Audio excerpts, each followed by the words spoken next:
Right, today we're at Farnsworth Industrial Steam Museum and I'm going to show you how we're going to light up the boiler, that thing just there, and how we're going to warm up the engines ready for our run this week. First things first, we're going to check over the boiler. I'll cut to a few scenes where you can see that. Right, so I've opened up the smoke box and here we can see the tubes and the spark arrestor.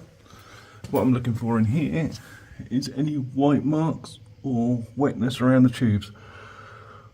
White marks denote that there's overburning, and wet marks obviously isn't great for a boiler, and I can't see any in there. The tubes are a little bit mucky, but I think we'll get away with it today. I'll clean them out after this run. So now we're around the back side of the boiler. This is the combustion chamber. You can see the fire goes down there, comes round the back, up through the tubes and out to the front. Again, I'm looking for any white spots or obvious wet spots up here, or indeed up round the fusible plug there. And it looks like we're all good to go. That tube there is a bit mucky, so I'll have to make sure that's cleaned out next time. Boiler's already a little bit warm today, because I had a fire in it yesterday, and then which will make it easier to steam today. Let's close this up and we'll crack on to lighting the fire. Right, so here we are at the fire lighting stage. There's a little bit of ash in there because we kept it warm with sawdust last night. Doesn't really matter because we'll turn the blower on and that will all disappear up the chimney. So first things first, we've got a load of cardboard and goodness, just shove it in here.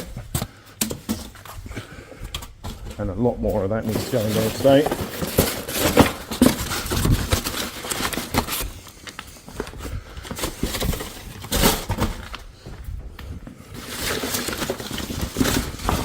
We only burn wood here, we don't burn coal. It was originally a coal boiler, but we run wood. We get it free from a local joist supplier. A little bit more eco-friendly as well, which is nice. Gonna put on a few sticks as well. And then we've got a pre-prepared oily rag. Bear with, I'm not sure I can do this one-handed, but we'll try.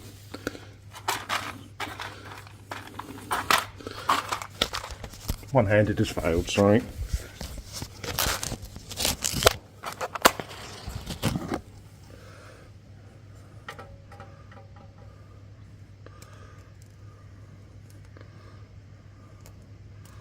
Probably not the best quality of oil, I'd say. Don't blame me, I found it in a bucket.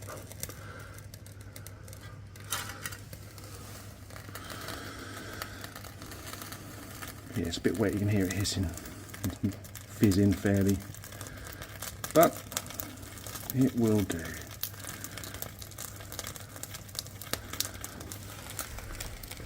What we do, shove that in a suitable hole somewhere, and then start covering over wood.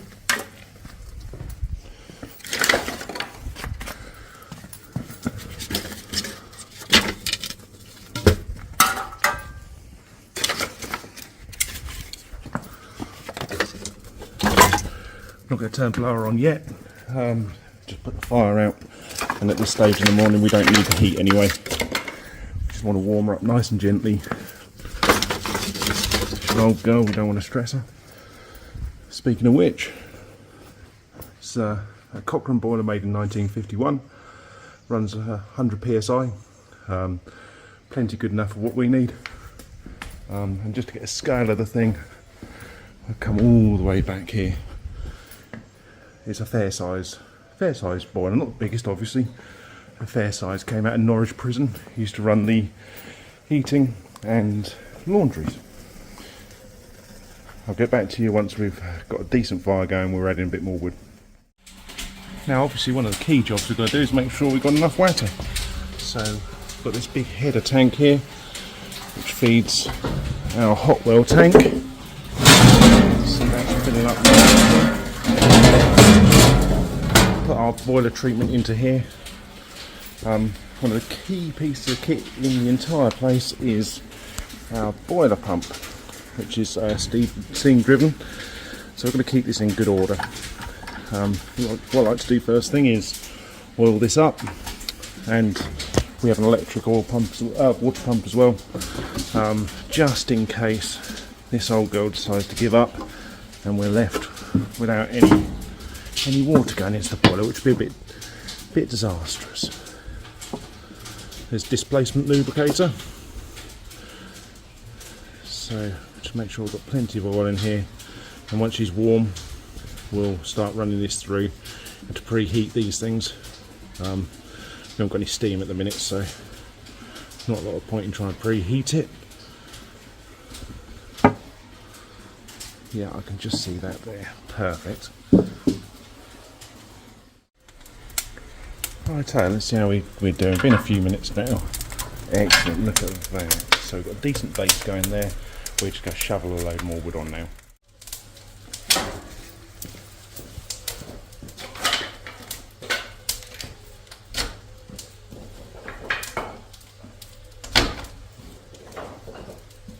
Let's get a decent base in here. Once we've got that, we've got coals and things. We can bring the fire up when we need it.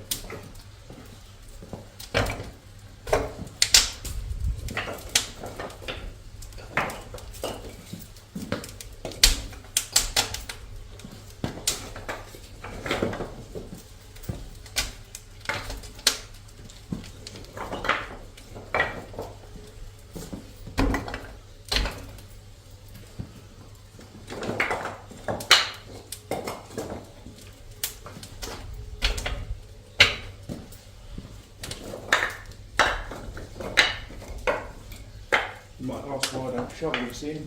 Well, believe me, it's not to shovel wood than you can possibly imagine.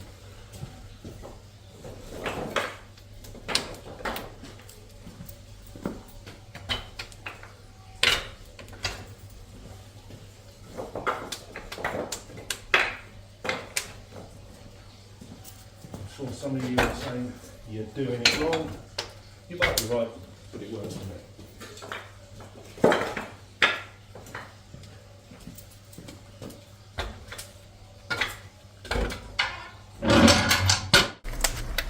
Look at that, what a fire. If only I'd remembered my eggs, I could have some nice fried eggs this morning. They cook damn near instantly in here. So you've got to keep an eye on. Time for some more wood.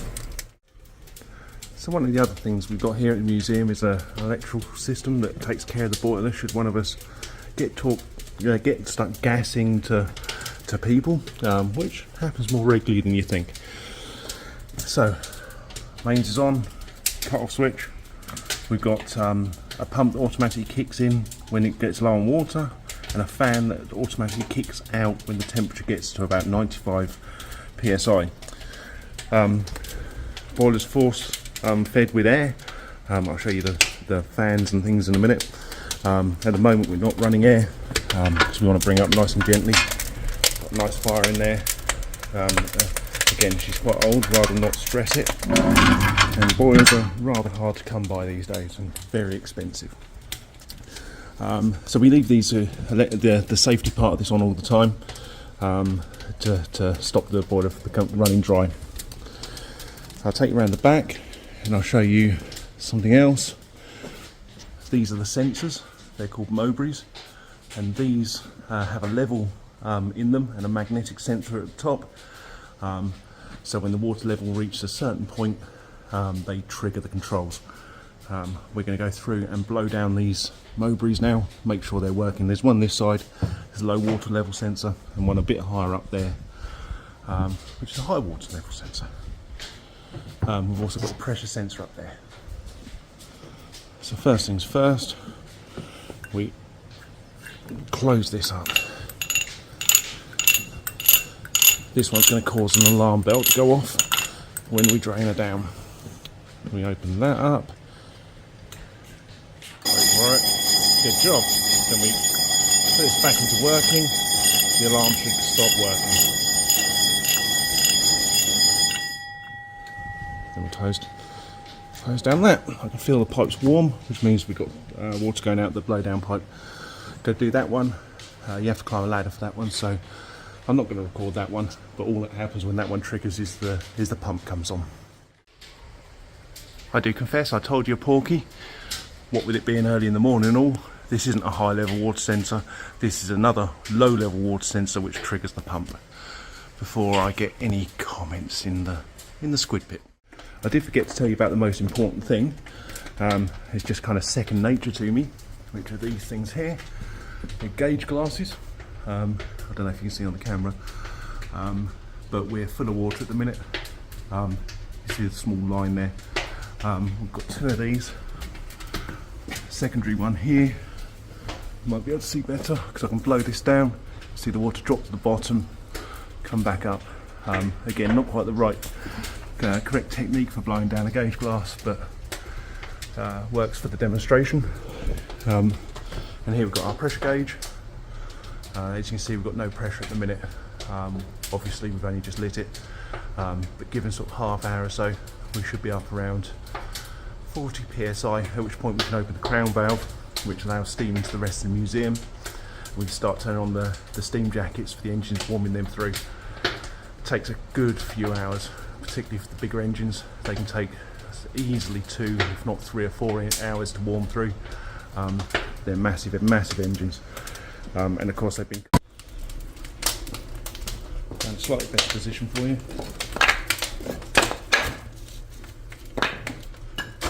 It's a bit like firing a traction engine or a steam locomotive. You've got to make sure there's no holes in the fire. Not really that important at the moment. When we turn the blower on, you can see them, they burn really white hot, which isn't so much a problem for the grate in this, because it's a rosebud grate, and the fire, they actually disappear on the chimney. But what we don't want to do is introduce cold air into the boiler. It just destroys your fire, makes it really inefficient, and potentially doesn't do very good for the boiler as well, because you don't want huge differentials in temperature.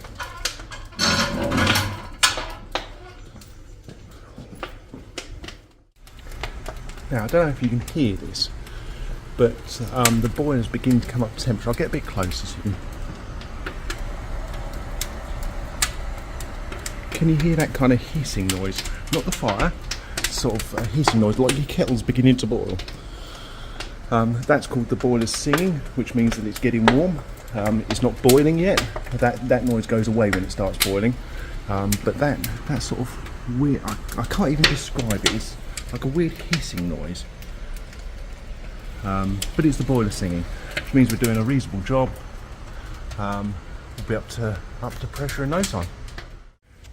So this here is our blower. Use it to assist the fire. Goes in through these tubes here. Originally this was coal boiler, was fed through an auger. Don't have that anymore. We use wood. So let's fire up that blower. Got a little bit of temperature here. Well, got a lot of temperature. Getting some pressure. Just give her a bit of a blast. You'll see some smoke and stuff coming out of the firebox door.